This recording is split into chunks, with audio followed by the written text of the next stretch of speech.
onto the second iteration of live action Spider Man, Andrew Garfield, The Amazing Spider Man.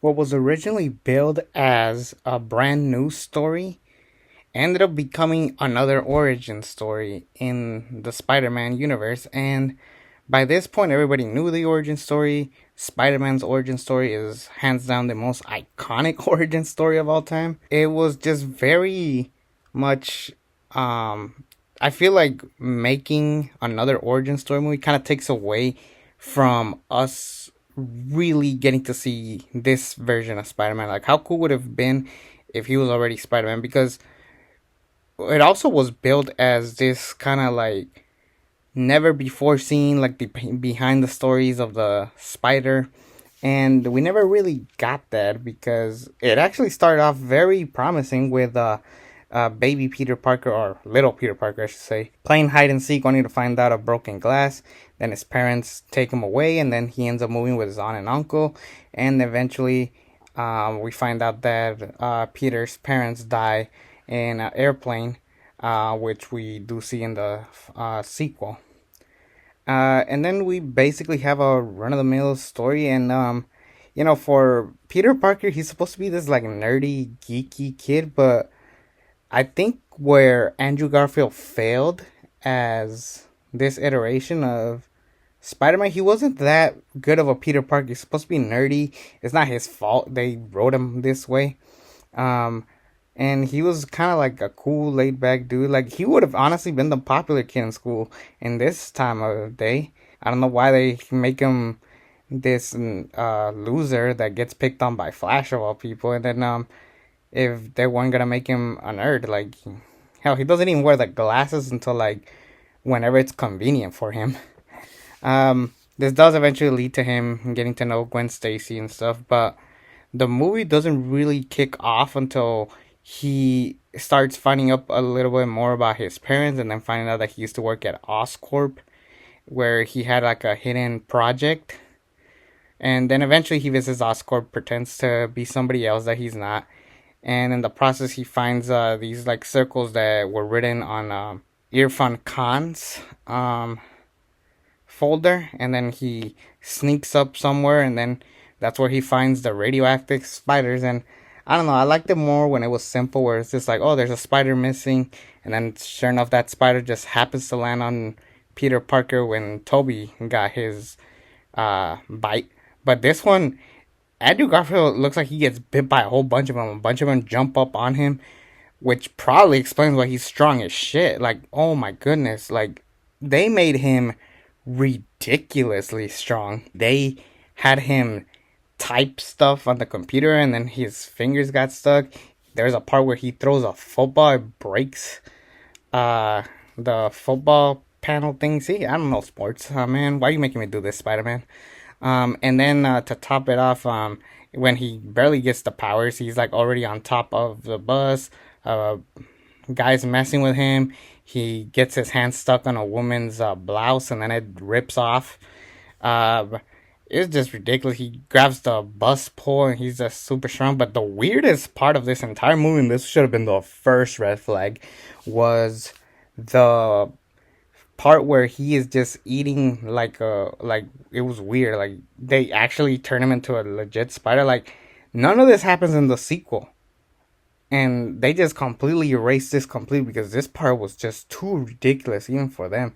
This does lead to a scene where he's playing basketball with Flash, and he embarrasses him, breaks the glass of the basketball hoop, and I'm just like, why are they making him like so strong? Is he on steroids? What's going on? Also, at one point, he's supposed to get Aunt May.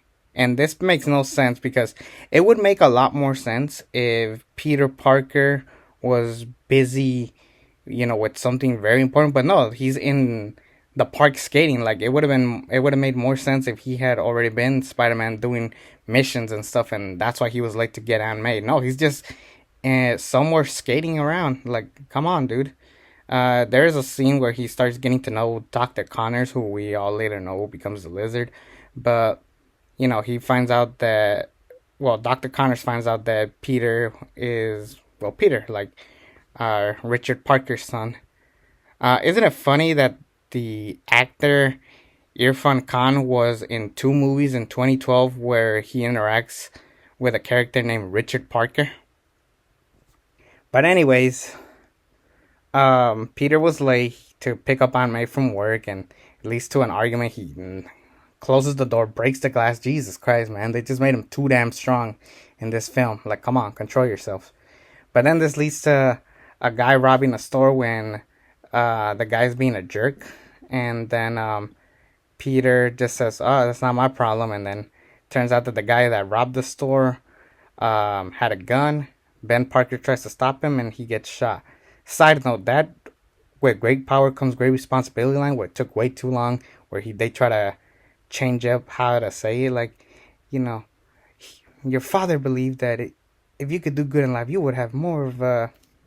See, I can't even remember it, but yeah, it's just it's already like not a good start, which is crazy because when we actually get Peter Parker trying to search for the guy who killed Uncle Ben out of revenge, I do like that he's constantly looking for like the person's arm. He's just like a vigilante sort of. Eventually, he changes up his suit, and at some point, he chooses to, well, get the full Spidey suit. And to many people, they don't like the suit because it looks too much like a basketball or something like that, like the texture of it. But I think it's cool. I don't think it's great. I'm glad that in the following movie we got a more comic book accurate. But this one, it worked for the movie that it was trying to tell. So it does kind of work in that sense. And when Andrew Garfield is Spider-Man, he's actually very awesome. That car scene where he's teasing the guy with the knife was awesome. Eventually, FBI wants him. They see him as a menace. Later, you find out that George Stacy wants to take on Spider-Man. They see him as a menace, and they have this funny interaction in the table where Peter is like messing with him, like, "Oh, I think he's doing what the police can't do," and George is like, "Well, what do you think the police do? Just sit around, eat donuts, show our fingers up our asses." Then we had Howard Stacy, or the kid, would be like, "Up our what, dad?" And then I was like, "Wait, hold on, that is a kid from Santa Clarita Diet, and most recently he was Jimmy Olsen in the Superman movies." I was like, "Huh, small world." But this does lead to a kiss with him and Gwen, and I will say this: Andrew Garfield and Emma Stone have really good chemistry.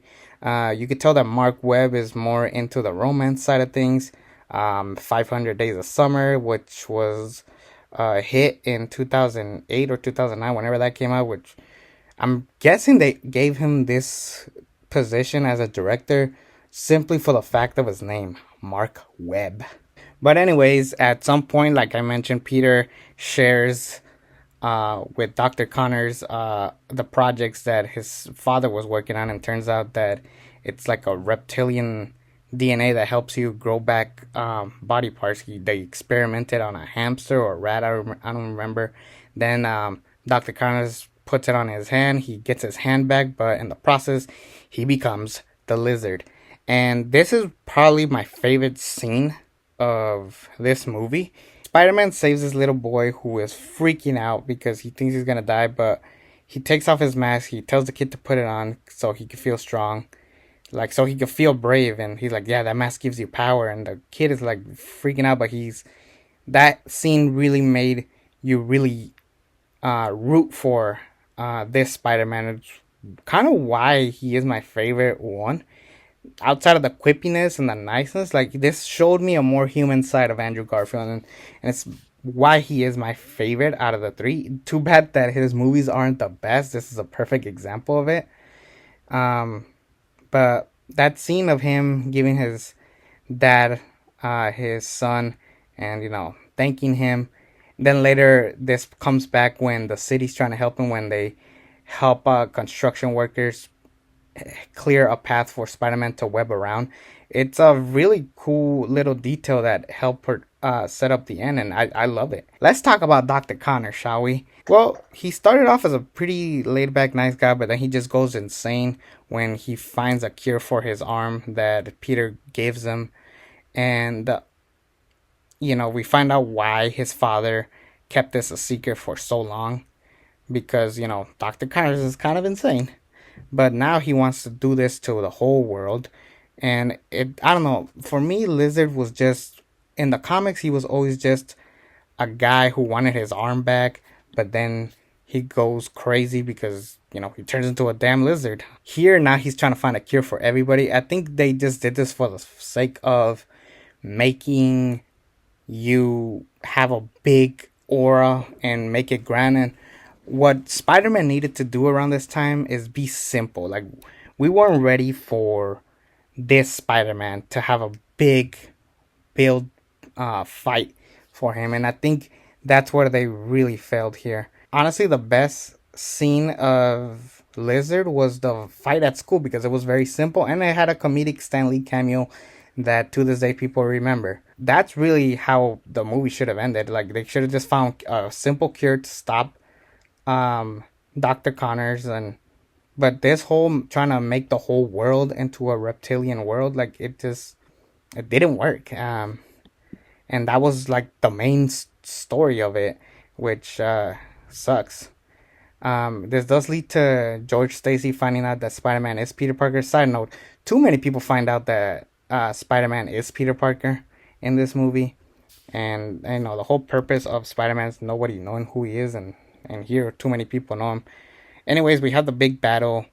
George Stacy helps him, which leads to his death. And, him saying, please keep my daughter away from all of this, which is a promise that he keeps for maybe a couple weeks until that stupid scene of, like, don't make promises you can't keep, but yeah, those are the best kinds. Oh, this was so corny and bad. Post-credit scene, we have Dr. Connors in jail. It's basically meeting up with a mysterious man. Oh, did you tell him who his father is? No, you leave him alone, type of scene. A scene that led to nothing, as we all know today.